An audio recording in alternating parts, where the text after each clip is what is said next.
क्या आपने कभी पूरी तरह शांत कमरे में बैठकर खुद से यह सवाल पूछा है कि मैं आखिर किस चीज के पीछे भाग रहा हूं? सुबह आंख खुलते ही सबसे पहले हाथ कहां जाता है? मोबाइल की ओर।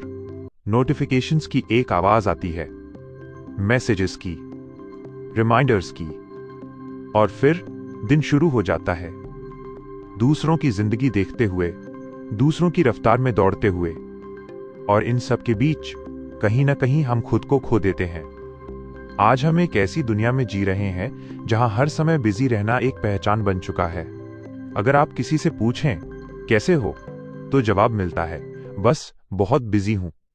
लेकिन कोई ये नहीं पूछता कि इतना बिजी क्यों हो, और सबसे जरूरी बात, किस लिए? सच ये है दोस्तों, हम थक चुके हैं। शरीर से नहीं, माइंड से। हमें लगता है कि हमारे पास टाइम की कमी है, लेकिन सच ये है कि हमारे पास टाइम की नहीं, फोकस की कमी है। हम सब कुछ पाना चाहते हैं, और इसी चाह में वो एक चीज खो देते हैं जो सच में मैटर करती है। नमस्कार दोस्तों, स्वागत है आपका किताब की आवाज पर।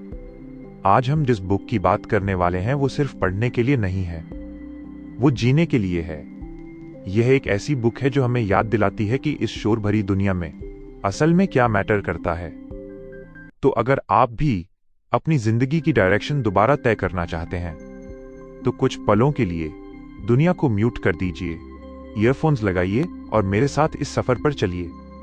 क्योंकि आज हम सिर्फ सुनेंगे नहीं, आज हम समझेंगे कि असल में मैटर क्या करता है। चैप्टर 1, बिजी होने का झूठ। चलिए शुरुआत करते हैं एक कड़वी सच्चाई से। बचपन से हमें एक ही बात सिखाई गई है, खाली मत बैठो, कुछ न कुछ करते रहो। हमें यह विश्वास दिलाया गया कि जितना ज्यादा हम भागेंगे, जितना ज्यादा थकेंगे, उतने ही ज्यादा सफल कहलाएंगे। अगर दिन भर फोन बज रहा है, मीटिंग्स चल रही हैं, मैसेजेस का ढेर लगा है, तो हम खुद से कहते हैं आज बहुत काम किया। लेकिन जरा रुकिए, लेखक यहां हमें रोकते हैं और एक सीधा सा वाक्य कहते हैं, बिजी रहना और प्रोडक्टिव होना, ये दोनों एक जैसी चीजें नहीं हैं। अब जरा सोचिए, एक व्यक्ति है जो सुबह से शाम तक ईमेल्स देख रहा है, हर नोटिफिकेशन पर जवाब दे रहा है, बिना जरूरत की मीटिंग्स में बैठा है। शाम को वो थका हुआ घर लौटता है, उसे लगता है कि उसने बहुत मेहनत की। लेकिन अगर उससे पूछा जाए, आज तुमने अपने सपने के लिए क्या किया, तो जवाब होता है, टाइम ही नहीं मिला। यही है बिजीनेस का जाल। लेखक एक सुंदर उदाहरण देते हैं। कल्पना कीजिए, आप एक मैराथन दौड़ रहे हैं, मंजिल सामने है, लेकिन आप हर 100 मीटर पर रुकते हैं, जेब से फोन निकालते हैं, एक तस्वीर लेते हैं, उसे अपलोड करते हैं, और फिर दोबारा दौड़ते हैं। आप ज्यादा थकेंगे, लेकिन मंजिल पर सबसे आखिर में पहुंचेंगे। आज हमारी जिंदगी भी कुछ ऐसी ही हो गई है। हमारी मंजिल है हमारे सपने, और सोशल मीडिया, नोटिफिकेशंस और हर वक्त के अर्जेंट काम। ये वही रुकावटें हैं जो हमें बार बार रोक लेती हैं। यहीं से यह किताब हमें पहला नियम सिखाती है, अर्जेंट और इंपॉर्टेंट में फर्क करना सीखिए। थोड़ा ठहराव। जिंदगी में 2 तरह के काम होते हैं। पहले वो जो चिल्लाते हैं, अभी करो, अभी करो, जैसे फोन की घंटी, एक मैसेज या कोई ईमेल। ये अर्जेंट लगते हैं, लेकिन जरूरी नहीं होते। दूसरे वो काम जो शांत होते हैं, जो शोर नहीं मचाते, जैसे पढ़ना, एक्सरसाइज करना, अपने सपने पर काम करना। ये इंपॉर्टेंट होते हैं। समस्या ये है कि हम शोर मचाने वाले कामों के पीछे भागते हैं और शांत लेकिन जरूरी कामों को नजरअंदाज कर देते हैं। लेखक यहां एक पुरानी बात याद दिलाते हैं। एक बुजुर्ग किसान अपने बेटे से कहता है, अगर तुम रास्ते में हर भौंकते हुए कुत्ते पर पत्थर मारने रुक जाओगे तो कभी मंजिल तक नहीं पहुंच पाओगे। आज के समय में ये भौंकते हुए कुत्ते हैं हमारे डिस्ट्रैक्शंस। हर नोटिफिकेशन पर रुकना यानी अपनी जिंदगी की गाड़ी बार बार ब्रेक पर लाना। लेकिन दोस्तों, बात सिर्फ बाहर की रुकावटों की नहीं है। एक लड़ाई हमारे भीतर भी चल रही है। हम सोचते रहते हैं, अगर मैं असफल हो गया तो लोग क्या कहेंगे, अगर सब कुछ गलत हो गया तो। यहीं पर लेखक हमें एक गहरी सोच से परिचित कराते हैं जिसे स्टोइसिज्म कहा जाता है। इस सोच का एक सरल नियम है नियंत्रण का नियम। अपनी जिंदगी की चीजों को 2 हिस्सों में बांट दीजिए। पहला, जो आपके नियंत्रण में है। दूसरा, जो आपके नियंत्रण में नहीं है। उदाहरण के लिए, आपने एक तस्वीर डाली, अच्छी तस्वीर ली, अच्छे शब्द लिखे, यह आपके नियंत्रण में था। लेकिन लोग लाइक करेंगे या नहीं, अच्छा कमेंट आएगा या नहीं, यह आपके नियंत्रण में नहीं है। हम दुखी इसलिए होते हैं क्योंकि हम दूसरों की प्रतिक्रिया को नियंत्रित करना चाहते हैं। लेखक कहते हैं, जिस दिन आप यह स्वीकार कर लेते हैं कि हर चीज आपके बस में नहीं है, उस दिन आपका मन हल्का हो जाता है, आपकी एनर्जी वापस लौट आती है, क्योंकि अब आप चिंता में नहीं, काम में एनर्जी लगाते हैं। तो सवाल ये उठता है, जब हमें यह समझ आ गया कि क्या जरूरी है और क्या नहीं, तो अब फोकस कैसे किया जाए? कैसे अपने मन को उस एक चीज पर टिकाया जाए जब पूरी दुनिया हमें भटकाने में लगी हो? चैप्टर 2, फोकस की कला। दोस्तों, अब तक हम ये समझ चुके हैं कि हमें किन चीजों से दूरी बनानी है। लेकिन असली सवाल अब यह है, जो चीजें बची हैं उन पर ध्यान टिकाएं कैसे? क्योंकि सच ये है, जानना आसान है, करना मुश्किल। हर कोई जानता है कि क्या सही है, लेकिन बहुत कम लोग उसे रोज करते हैं। यहीं पर यह किताब हमें फोकस की असली कला सिखाती है। लेखक कहते हैं, अगर आप अपनी जिंदगी में वाकई कुछ बदलना चाहते हैं तो आपको 3 आदतें अपनानी होंगी। 3 ऐसी ताकतें जो एक आम इंसान को खास बना देती हैं। ताकत नंबर 1, ना कहने की शक्ति, द पावर ऑफ नो। हमारे समाज में ना कहना असभ्यता माना जाता है। दोस्त बोले, चलो कहीं घूम आते हैं, हमने कहा हाँ। किसी ने मदद मांगी, हमने कहा हाँ। काम ज्यादा था, फिर भी हमने कहा हाँ। हमें लगता है कि हम अच्छे इंसान बन रहे हैं, लेकिन सच ये है कि हर बार जब हम किसी गैर जरूरी चीज को हाँ कहते हैं, उसी पल हम अपने सपनों को ना कह देते हैं। लेखक एक गहरी बात कहते हैं, जब आप हर किसी के लिए उपलब्ध रहते हैं तो आप खुद के लिए अनुपलब्ध हो जाते हैं। जरा सोचिए, आपके पास दिन में सिर्फ 24 घंटे हैं। ये घंटे एक खजाने की तरह हैं, सीमित, कीमती। अगर आप इन्हें हर किसी में बांट देंगे तो खुद के लिए क्या बचेगा? ना कहना स्वार्थ नहीं है, ये आत्मसम्मान है। शुरुआत में लोग नाराज होंगे, बुरा मानेंगे, लेकिन धीरे धीरे वही लोग आपकी कद्र करेंगे, क्योंकि जो इंसान अपने समय की इज्जत करता है, दुनिया उसकी इज्जत करना सीख जाती है। ताकत नंबर 2, छोटे कदम, स्मॉल हैबिट्स। हम सब एक ही गलती करते हैं, हमें सब कुछ जल्दी चाहिए। आज मेहनत, कल नतीजा, आज त्याग, कल सफलता। लेकिन लेखक कहते हैं, कंसिस्टेंसी इंटेंसिटी से ज्यादा ताकतवर होती है। एक छोटा सा उदाहरण समझिए। अगर आप तय करें कि आज से रोज 50 पन्ने पढ़ेंगे, तो शायद 2 दिन पढ़ेंगे, तीसरे दिन किताब बंद हो जाएगी। लेकिन अगर आप तय करें कि रोज सिर्फ 1 पन्ना पढ़ेंगे, सिर्फ 1, बिना चूके, तो 1 साल बाद आप 365 पन्ने पढ़ चुके होंगे, बिना थके, बिना दबाव के। यही है छोटे कदमों की ताकत। सफलता कोई अचानक होने वाला चमत्कार नहीं है। सफलता वे छोटे छोटे काम हैं जो आप रोज करते हैं, जब कोई आपको देख नहीं रहा होता। ताकत नंबर 3, गहरा काम, डीप वर्क। अब आते हैं सबसे जरूरी हिस्से पर। आपने ध्यान दिया है, आप काम करने बैठते हैं, लेकिन मन भटकता रहता है। 5 मिनट काम, फिर फोन, फिर संदेश, फिर स्क्रीन। लेखक कहते हैं, अगर आप भीड़ से अलग दिखना चाहते हैं तो आपको डीप वर्क सीखना होगा। डीप वर्क का मतलब है पूरी तरह एक ही काम में डूब जाना। बिल्कुल ऐसे जैसे कोई गोताखोर समुद्र की गहराई में उतर जाता है। वहां कोई शोर नहीं होता, कोई नोटिफिकेशन नहीं, सिर्फ शांति और पूरा ध्यान। जब आप काम करने बैठें, फोन दूसरे कमरे में रख दीजिए, सूचनाएं बंद कर दीजिए। सिर्फ 1 घंटा पूरी एकाग्रता से काम कीजिए। यकीन मानिए, यह 1 घंटा उन 5 घंटों से बेहतर होगा जो आपने बार बार ध्यान भटकाते हुए बिताए थे। जब आप डीप वर्क करते हैं, तब आप सिर्फ काम नहीं करते, आप रचना करते हैं, कुछ नया गढ़ते हैं, और यहीं से वो विचार जन्म लेते हैं जो जिंदगी बदल देते हैं। लेकिन दोस्तों, अब एक सच्चाई है जिससे हम बचते हैं। ना कहना, नियमित रहना और गहराई से काम करना। ये सब सुनने में अच्छा लगता है, लेकिन जब हम इन्हें अपनाने जाते हैं तो एक चीज हमें रोक लेती है। एक साया जो हर कदम पर पीछे पीछे चलता है, और वो है डर। असफल होने का डर, लोगों की राय का डर, गलत साबित हो जाने का डर। और जब तक हम इस डर का सामना नहीं करेंगे, ये सारी सीख अधूरी रहेगी।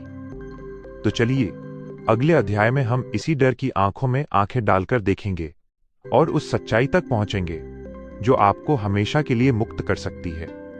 चैप्टर 3, डर का सामना। अब तक की यात्रा में हमने बहुत कुछ सीखा। हमने समझा क्या जरूरी है और क्या सिर्फ शोर। हमने जाना फोकस कैसे बनाया जाता है और अपनी एनर्जी सही जगह कैसे लगाई जाती है। लेकिन अब हम उस दरवाजे पर खड़े हैं जिसके आगे ज्यादातर लोग रुक जाते हैं। इस दरवाजे का नाम है डर। डर एक अजीब चीज है। ये दिखाई नहीं देता, लेकिन हर फैसले को नियंत्रित करता है। डर हमें कहता है, अभी मत करो, थोड़ा और सोच लो, सब परफेक्ट हो जाए, फिर शुरू करना। और इसी फिर में जिंदगी निकल जाती है। लेखक कहते हैं, डर हमें रोकने नहीं आता, डर हमें परखने आता है।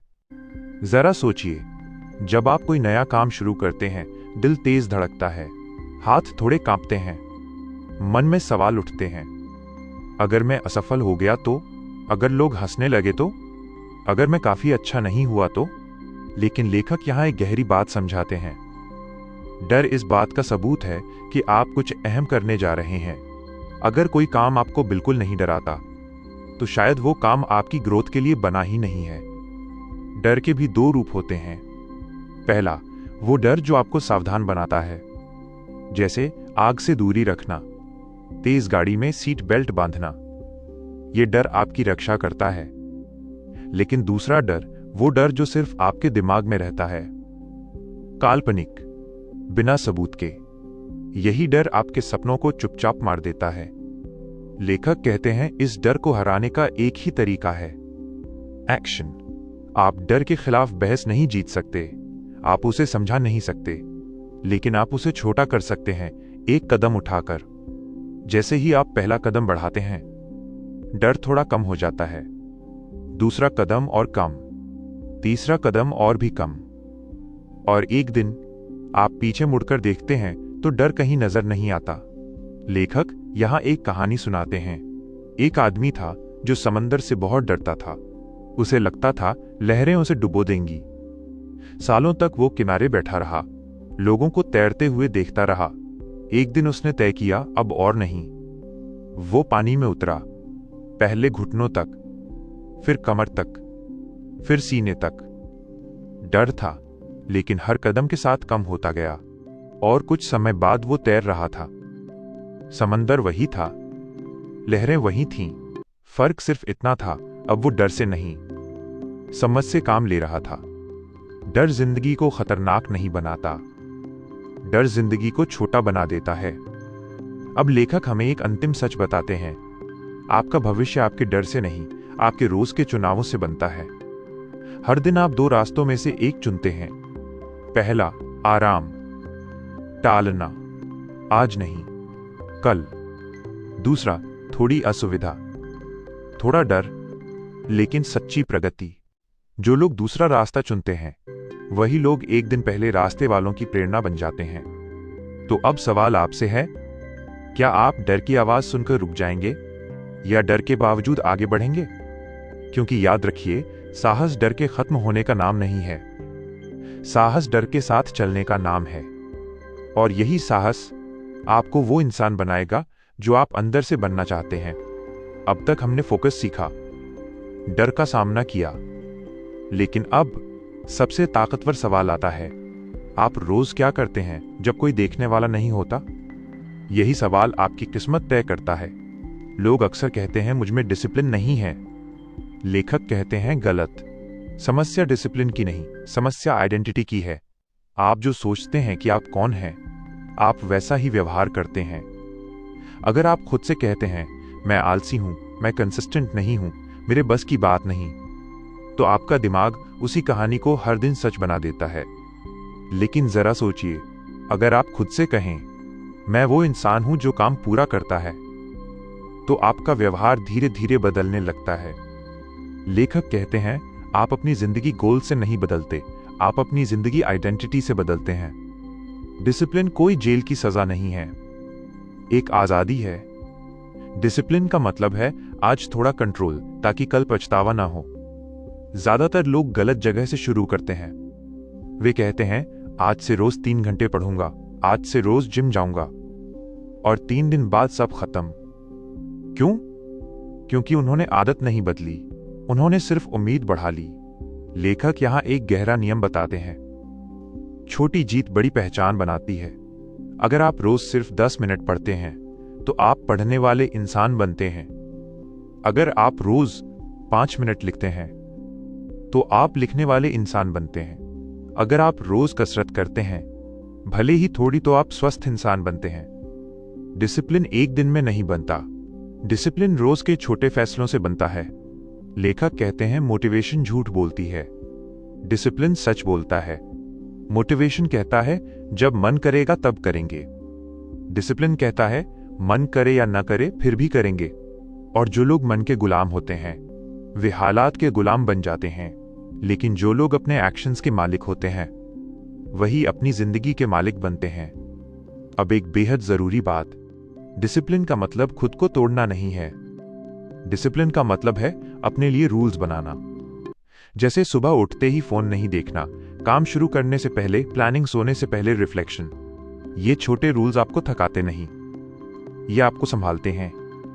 लेखक कहते हैं, अगर आप अपनी जिंदगी के रूल्स नहीं बनाएंगे तो दुनिया आपके लिए बना देगी, और दुनिया के रूल्स कभी आपके फायदे के नहीं होते।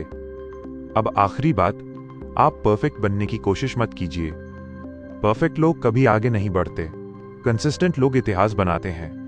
जिस दिन आप ये कह पाते हैं, मैं वो इंसान हूं जो रोज थोड़ा बेहतर बनता है, उसी दिन से आपकी असली यात्रा शुरू होती है।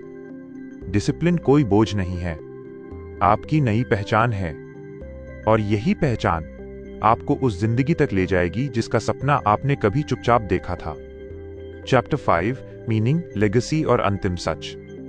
अब तक हमने फोकस सीखा, डिस्ट्रैक्शन को समझा, डर से दोस्ती की, डिसिप्लिन को पहचान बनाया।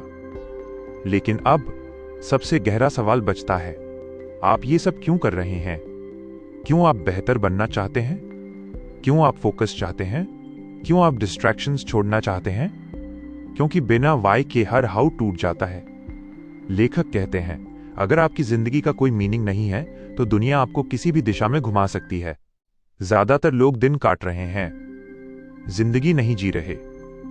सुबह उठो, काम पर जाओ, थक कर लौटो, फोन देखो, सो जाओ, और फिर कहते हैं टाइम कहां चला जाता है पता ही नहीं चलता। टाइम कहीं नहीं जाता दोस्तों, हम खुद उसे यूं ही बहा देते हैं। अब जरा सोचिए, अगर आज रात आप सोने जाएं और सुबह ना उठें, तो दुनिया आपको किस बात के लिए याद करेगी? आपकी सैलरी, आपका फोन, आपकी फॉलोअर्स लिस्ट, या आपकी सोच, आपका असर, आपकी कही हुई बातें? यही है लेगेसी। लेगेसी का मतलब फेमस होना नहीं है, लेगेसी का मतलब है आपने किसी की जिंदगी पर कितना असर डाला। स्टोइक फिलॉसफी यहां एक आखिरी सच बताती है, मेमेंटो मोरी, याद रखो तुम्हें मरना है। ये डराने के लिए नहीं है, ये जगाने के लिए है। जब इंसान को पता चल जाता है कि वक्त सीमित है, तभी वो फालतू चीजों को छोड़ पाता है। तभी वो कह पाता है, अब नहीं तो कभी नहीं। ज्यादातर लोग मरते वक्त ये नहीं कहते, काश मैंने और काम किया होता। वे कहते हैं, काश मैंने अपने दिल की सुनी होती, काश मैंने डर को जीत लिया होता, काश मैंने वो जिंदगी जी होती जो मैं जीना चाहता था। रिग्रेट सबसे भारी बोझ है, और फोकस उस बोझ से आजादी है। लेखक कहते हैं, मीनिंगफुल लाइफ उसी की होती है जो जानता है क्या छोड़ना है। हर रास्ता चुनने वाला कभी मंजिल नहीं पाता, लेकिन जो इंसान एक रास्ता चुनकर बाकी सबको छोड़ देता है वही आगे बढ़ता है। आपका फोकस आपकी जिंदगी का वोट है। हर दिन आप वोट करते हैं, फोन के लिए या पर्पस के लिए, कंफर्ट के लिए या ग्रोथ के लिए, डर के लिए या सच के लिए। और अब इस ऑडियो बुक का आखिरी सच, आपको पूरी जिंदगी बदलने की जरूरत नहीं है। आपको बस आज का एक सही फैसला लेना है। 1, आज फोन थोड़ा कम, आज काम थोड़ा ज्यादा, आज डर के बावजूद एक्शन। बस इतना ही, कल खुद बदल जाएगा। तो दोस्तों, अब सवाल ये नहीं है कि किताब ने आपको क्या सिखाया। सवाल ये है, आप आज क्या चुनते हैं? शोर या खामोशी, भीड़ या अपना रास्ता? अगर आपने आज ये ऑडियो बुक पूरी सुनी है तो इसका मतलब है आप भी उन गिने चुने लोगों में से हैं जो सच में कुछ अलग चाहते हैं, और यही आपकी पहचान है। किताब की आवाज पर मेरा आपसे सिर्फ एक वादा है, हर किताब, हर कहानी, हर शब्द आपको आपके असली आप से मिलाने के लिए होगा।